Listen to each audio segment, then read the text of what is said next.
नमस्कार दोस्तों, मुझे कुछ कहना है मैं ममता तिवारी आप सबके फिर सामने हूँ। इस बार एक अनोखी और बड़ी सुखद बात हुई, जैसे मुझे एक तरकीब सूझी। आप लोगों को भी तो बहुत कुछ कहना होगा। ये विचार मुझे दिया आज के देश के सबसे वरिष्ठ साहित्यकार देवेंद्र दीपक जी ने। मुझे कुछ कहना है कहकर उन्होंने मुझे एक लेख या एक जनरल बात जो भी वो कहना चाहते थे लिखकर भेजी। तो मुझे ये आइडिया आया कि क्यों ना आप सब भी जो कुछ कहना चाहते हो और कह नहीं पा रहे हो तो मुझे आप लिखकर भेजिए।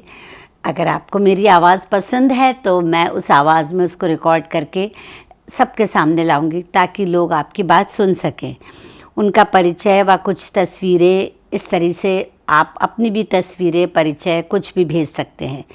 तो देवेंद्र दीपक जी ने जो मुझे लिख कर भेजा है वो मैं आपको सुनाना चाहूँगी। आइए तो सुनते हैं उनका परिचय, उनकी उपलब्धियाँ, कि उन्होंने जीवन में क्या क्या किया और आज भी इतनी उम्र में वो जागरूक हैं, काम कर रहे हैं, लिख रहे हैं। तो सुनिए। डॉक्टर देवेंद्र दीपक का जन्म 31 जुलाई 1934 को हुआ। शिक्षा एमए अंग्रेजी, एमए हिंदी। चर्चित कृतियां हैं इनकी सूरज बनती किरण, बंद कमरा, खुली कविताएं, मास्टर धर्मदास, हम बौने नहीं जैसे कई तरह की किताबों की रचना की है। कार्यक्षेत्र साहित्य, शिक्षा, युवा कल्याण। मध्य प्रदेश उच्च शिक्षा के अंतर्गत अनेक महाविद्यालयों में अध्यापन। 1994 में प्राचार्य पद से सेवानिवृत्त हुए एवं पूर्व निदेशक, परीक्षा पूर्व प्रशिक्षण केंद्र, मध्य प्रदेश हिंदी ग्रंथ अकादमी, मध्य प्रदेश साहित्य अकादमी एवं निराला सृजन पीठ भोपाल। प्रमुख सम्मान: हिंदी सेवा साहित्यकार सम्मान ग्वालियर, नागरिक सम्मान भोपाल, भारत भारती सम्मान सूरजपुर, दलित विशिष्ट सेवा सम्मान भोपाल, डॉक्टर अंबेडकर विशिष्ट सेवा सम्मान दिल्ली, संत रविदास सम्मान उज्जैन, विचित्र कुमार सिन्हा स्मृति सम्मान भोपाल, मध्य प्रदेश राज्य शिखर सम्मान भोपाल, हिंदी परिषद सम्मान चित्रकूट, अमृत महोत्सव भोपाल, पंडित बाल कृष्ण शर्मा नवीन पुरस्कार, पंडित दीनदयाल उपाध्याय साहित्य सम्मान भोपाल, साहित्य भूषण लखनऊ, राष्ट्रपति द्वारा श्री गणेश शंकर विद्यार्थी सम्मान आगरा, वरिष्ठ फेलो भारत सरकार। मॉरिशस, लंदन, सूरीनाम, न्यूयॉर्क में आयोजित विश्व हिंदी सम्मेलन में महत्वपूर्ण भूमिका। रचनाधर्मिता पर छात्रों द्वारा 8 शोध कार्य, रचनाओं का अनेक भाषाओं में अनुवाद और पाठ्यक्रम में सम्मिलित। देवेंद्र जी कहते हैं कि मैं एक लेखक हूँ, किसी इस या उसका स्टेनो नहीं हूँ। मैं वक्ता हूँ, प्रवक्ता नहीं।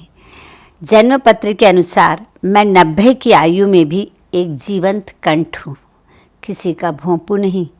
मेरा अपना एक वैचारिक क्षितिज है जिसे मैं अनुभव और स्वाध्याय से निरंतर समृद्ध करता रहता हूँ। पूजा के ताम्र कलश की तरह मैं सदा अपने को मांझता रहता हूँ। मेरी स्वयं की अर्जित अपनी एक निजता है, उसे मैं किसी के पास बंधक नहीं रख सकता। हाशिए पर रहना स्वीकार, लेकिन हस्तक्षेप असह। मैं सांस्कृतिक उन्मेष, उदार जीवन सृजन की अंतर्दृष्टि, समरसता बोध, वैष्णव चेतना के मंगल, पुरुष शरण और न्याय के न्यास के लिए लिखता हूँ। असंगत के प्रति विधायक आक्रोश की सहज और सार्थक अभिव्यक्ति का लोक संवादी दायित्वबोधी स्वर मेरे रचनाकार की पहचान है।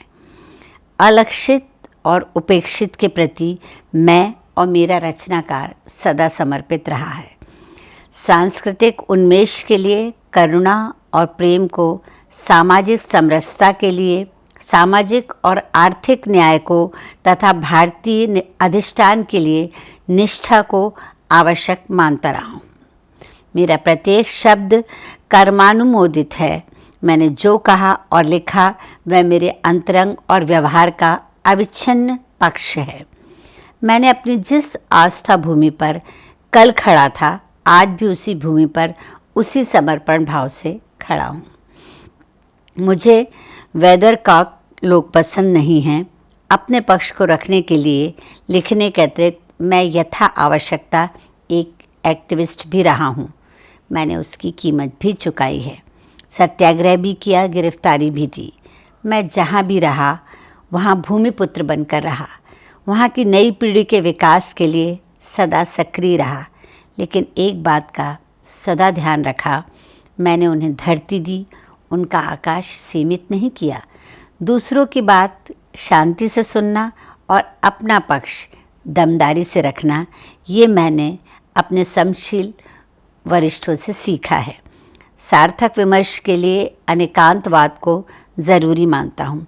मर्यादा में रहना, अतिरेक से बचना, निर्मल छवि को बचाना, दातव्य को बनाए रखना, यह सब मेरे पिताश्री का पाथेय है।